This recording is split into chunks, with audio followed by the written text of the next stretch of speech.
Assalamualaikum warahmatullahi wabarakatuh. Jumpa lagi di channel kami, Danis Putra Arsitek. Channel yang ingin selalu berbagi cerita, berbagi pengalaman, berbagi pengetahuan, dan kadang-kadang berbagi inspirasi dan motivasi tentang cara-cara menangani toko bahan bangunan.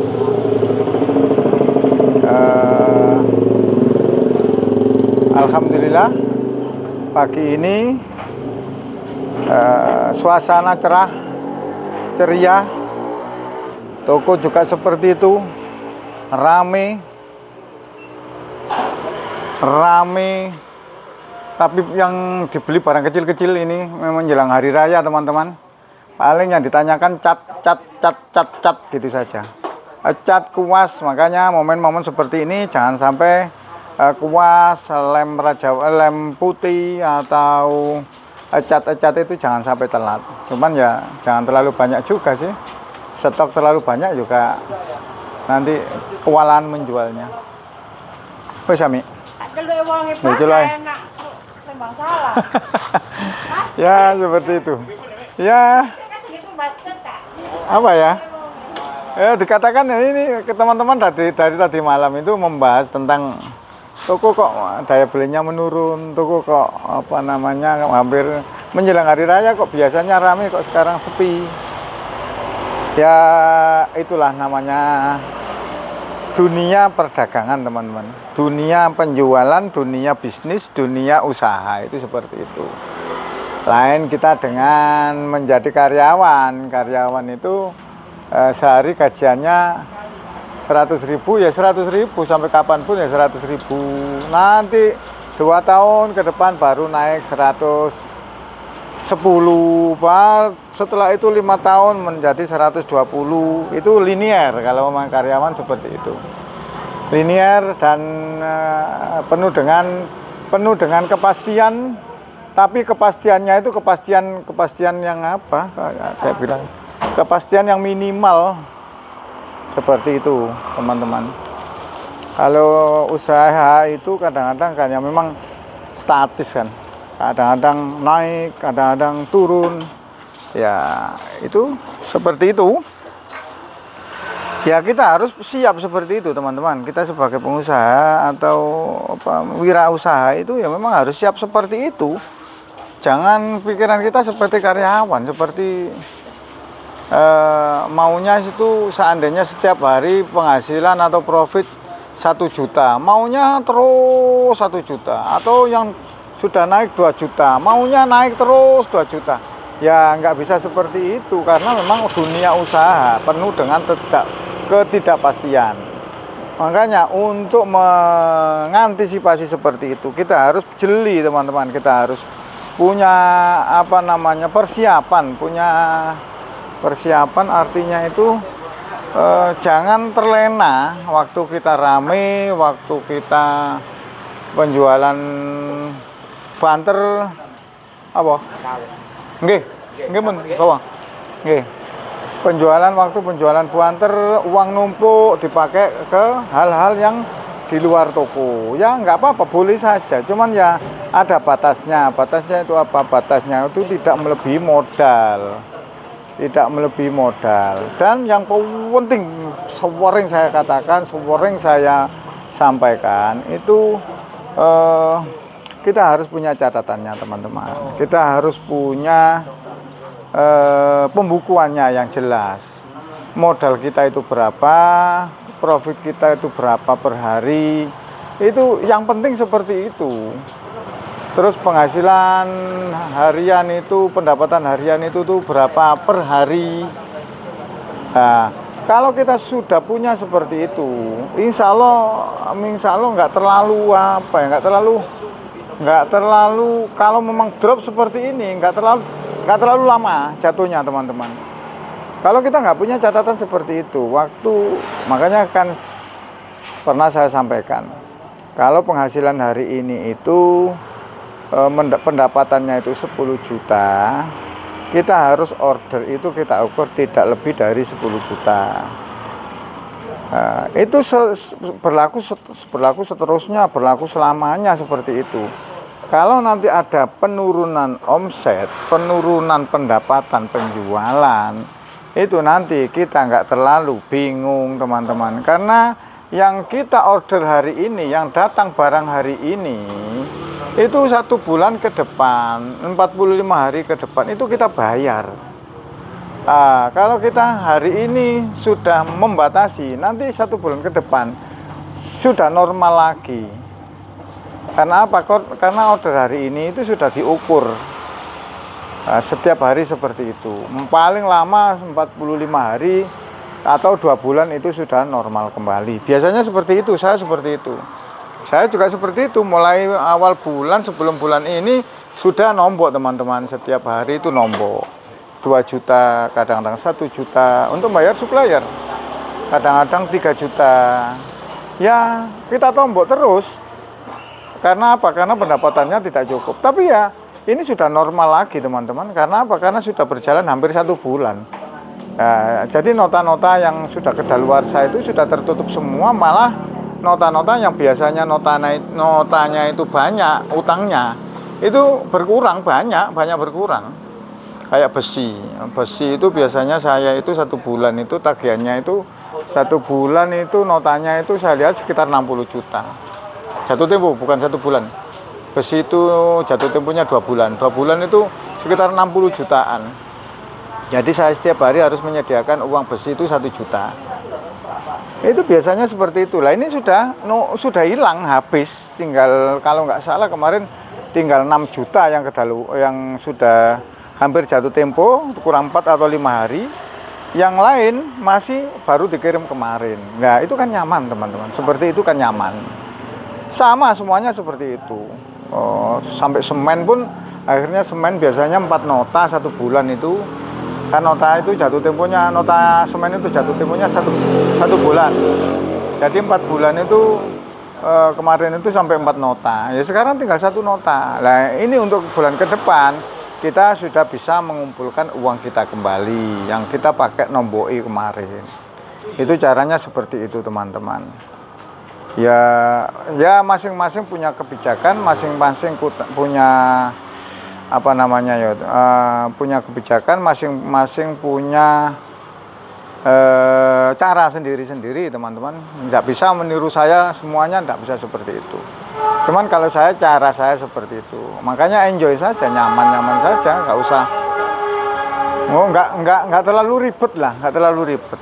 Yang penting kalau saya itu yang penting nota itu nggak sampai jatuh tempo gitu saja. Itu yang penting.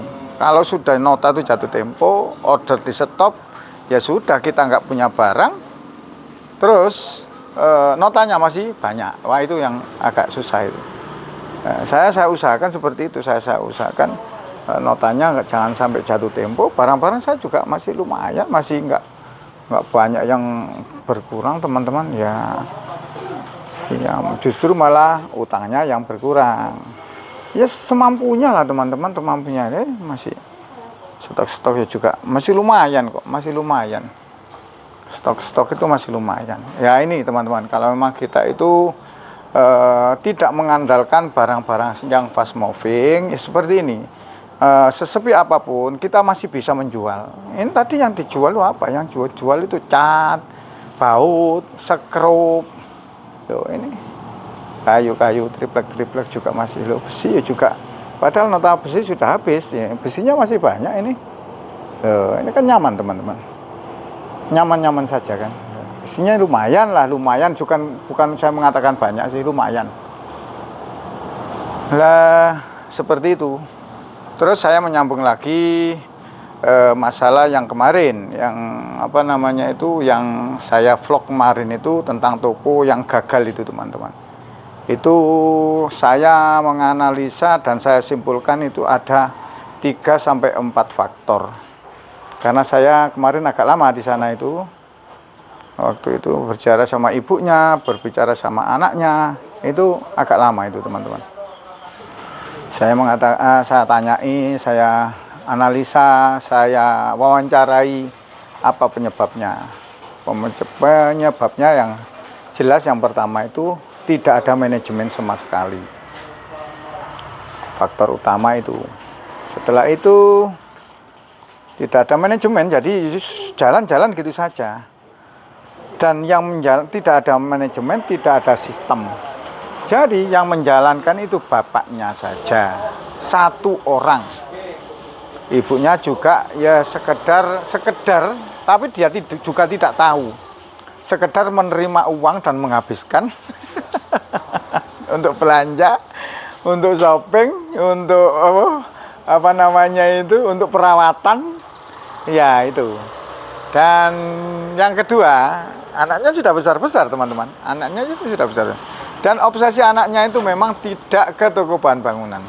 Ada yang menjadi pegawai negeri, ada yang menjadi pegawai apa namanya itu wira swasta, ada yang menjadi pengacara, maksudnya pengacara itu pengangguran yang banyak acara, ya tapi nggak mau meneruskan usaha orang tuanya.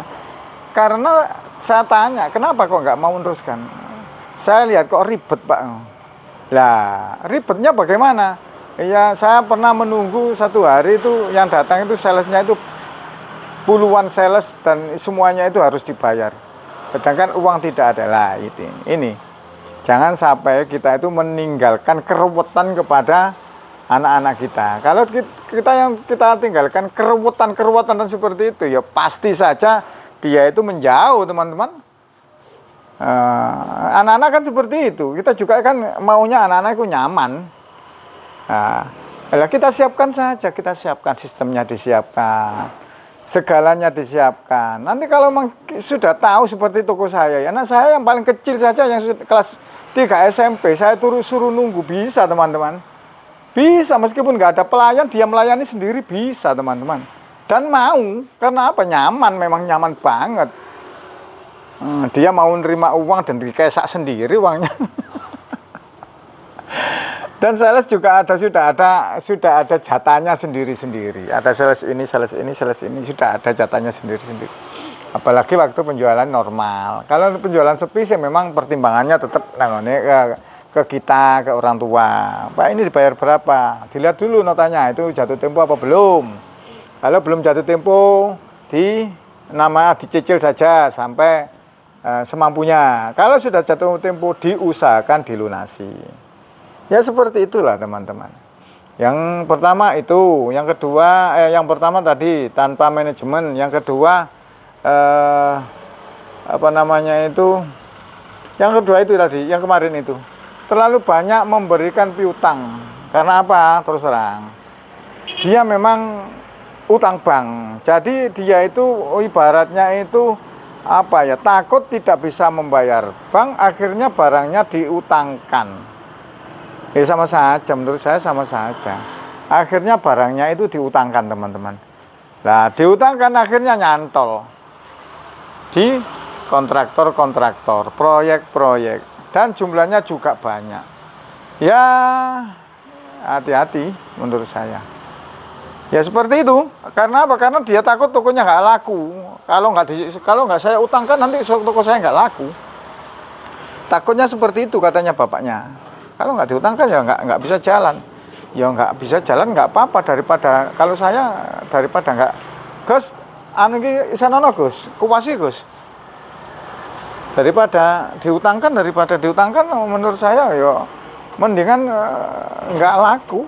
Kalau saya sih, karena saya nggak punya tuntutan, nggak dituntut untuk ya itulah teman-teman. Kalau memang kita mengandalkan uang dari hal-hal seperti itu kan nanti ya itu kita itu apa ya, sepaneng atau panik gitu loh teman-teman. Kalau nggak ada, nyaman saja teman-teman, nyaman, bener nyaman. Coba ya sama dirasakan lah. Punyanya sedikit ya dinikmati sedikit, kalau memang punyanya banyak ya dinikmati banyak teman-teman. Saya, kemampuan saya naik Innova tahun tua ya saya naiki, tapi juga nyaman itu daripada punya Pajero tapi kreditan. Wah, nggak nyaman banget menurut saya. Rodanya sama bulat kok, setirnya juga bulat juga kok. Kecuali kalau Pajero baru itu rodanya itu kotak gitu ya, mungkin kepingin saya. Lebih baik orang nyicil kalau bisa seperti itu. Terus yang kedua itu tadi, yang ketiga faktor kegagalannya yaitu tadi berhubungannya dengan itu tadi, karena dia utang bank. Jadi setiap bulan dia ngangsur bunganya saja di bank, penghasilannya nyantol di kontraktor. Akhirnya sudah itu namanya penyakit komplikasi, dan orangnya sendiri sakit. Setelah sakit meninggal dunia. Ya sudah, nggak ada yang melanjutkan. Bukan karena apa-apa, ya nggak ada yang mau melanjutkan, teman-teman. Karena yang ditinggal itu bukan hanya toko, bukan hanya dagangan, bukan hanya usaha, tapi yang ditinggalkan itu banyak utangnya lah. Untuk mengelola itu kesulitan dan menjauh semua, akhirnya menjauh semua. Dibiarkan. Ya kalau sudah dibiarkan, nggak bayar supplier, nggak bayar sales, ya nggak dikasih barang sama sales. Akhirnya makin lama makin kosong, makin lama makin kosong. Ya seperti kemarin itu, keadaannya seperti itu. Itu pun toko sudah dalam jaminan bank. Ya jangan sampai hal-hal seperti itu terjadi kepada kita. Ayo, saya membuat konten ini bukan karena apa-apa, bukan karena kepentingan saya, bukan karena siapa-siapa, dan bukan karena saya ingin ingin terkenal, enggak juga. Ya ingin berbagi saja apa yang saya lakukan, apa yang saya alami, itu saya bagikan kepada teman-teman, supaya apa? Supaya sama-sama menikmati, supaya sama-sama merasakan. Oh ternyata toko kalau diatur itu seperti itu. Kesulitannya itu bisa diatasi, kesulitannya nggak terlalu panjang. Seperti itu teman-teman. Kalau mengeluh pagi sudah mengeluh, malam mengeluh, gimana penjualan sepi, penjualan, makin berat beban kita teman-teman. Jangan mengeluh, jalani saja. Kalau ada yang dijual aja dulu. Kalau ada tabungan, ya tabungan dikeluarkan dulu. Saya seperti itu. Ya ngomong mengeluarkan tabungan ya bukan karena apa, tabungan ya juga dari toko, kok ngapain? Kok sayang, ya sayang apanya, ya nggak usah sayang. Oh nah itu juga milik kita, nggak hilang. Maksudnya nggak hilang itu nggak apa, ya tetap nggak hilang, tetap milik kita. Dagangan juga milik kita tuh. Nanti kalau sudah agak longgar, agak rame, bisa dikembalikan lagi. Nah Ustaz, monggo. Ya seperti itulah teman-teman. Ya demikian, semoga konten ini bermanfaat bagi teman-teman sesama pemilik toko bahan bangunan, dan yang penting semangat karena kerja kalau tidak semangat itu nanti auranya juga nggak begitu nyaman. Semangat saja, terus disyukuri, dijalani, dinikmati, apa yang ada dinikmati. Demikian, semoga kita semua tetap dalam lindungan Allah Subhanahu wa Ta'ala, dan kita semua dalam menjalani usaha mendapatkan rezeki yang berkah, rezeki yang melimpah. Dan yang terakhir, setiap video saya pasti saya akhiri, dan saya ingin berdoa dan berusaha semoga kita semua menjadi orang-orang yang bermanfaat bagi sesama, karena sebaik-baik manusia adalah manusia yang bermanfaat bagi sesamanya. Saya akhiri assalamualaikum warahmatullahi wabarakatuh.